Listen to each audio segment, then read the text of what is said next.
Hello, my name is Fred Chung, Developer Advocate at Google. This is the first of a two-part DevBytes series covering the Android Media Router framework in the support library. It has become increasingly common for users to stream movies or play music from their tablets or smartphones. In the living room, for instance, you may want to make use of those external speakers or Wi-Fi displays to enjoy your personal library of media content. Android offers a flexible media router framework for any apps to cast media content to supported external devices for playback. In this episode, we are going to talk about the media router, which is a mediation layer for apps to cast media content to supported devices. The paths to these devices are known as media routes.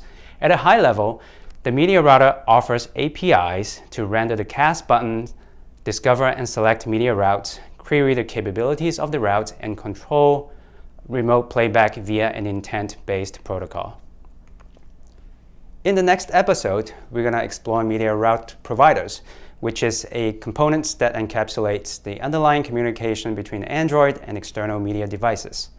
Device manufacturers can implement their own MLPs in order to publish themselves as media routes on Android.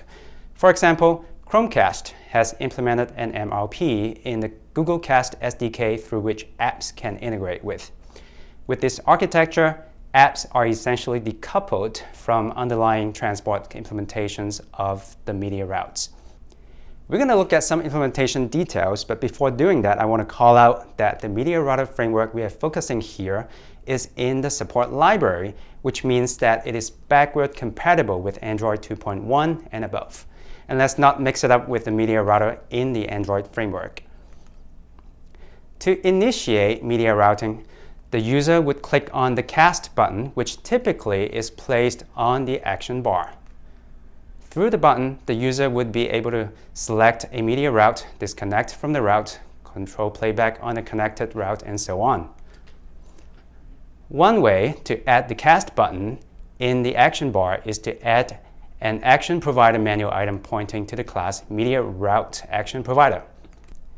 Then, in the manual initialization code, associate manual item action provider with a media route selector object.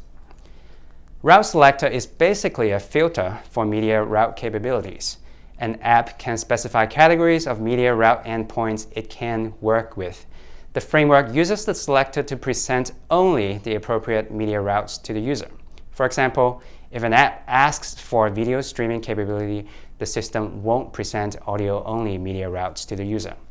There are several predefined categories, including remote playback, audio streaming, and video streaming. Of course, custom ones can also be defined by the MLPs. Let's have a look at the initialization of the media router object, which maintains the overall state of media routing. Once you've gotten a reference to the singleton media router object, you want to register the media router callback, which provides events on media route changes, such as route selections, modifications, and volume changes. Have a look at the API reference for details. In this code snippet, the particular callback flag causes the system to immediately discover available media routes. Keep in mind that route discovery may involve network calls, and therefore you should be diligent in removing a callback when the route discovery is no longer needed in your app. I also want to point out that if you're using fragments, another option is to use media route discovery fragments, which gives you the same hooks for callback registration. Once a media route is selected by the user, the app can begin issuing remote playback controls to the endpoint. The invocations are asynchronous, which makes sense considering media endpoints may be remote. The media router framework defines an intent-based protocol for basic playback controls such as play, pause, or seek.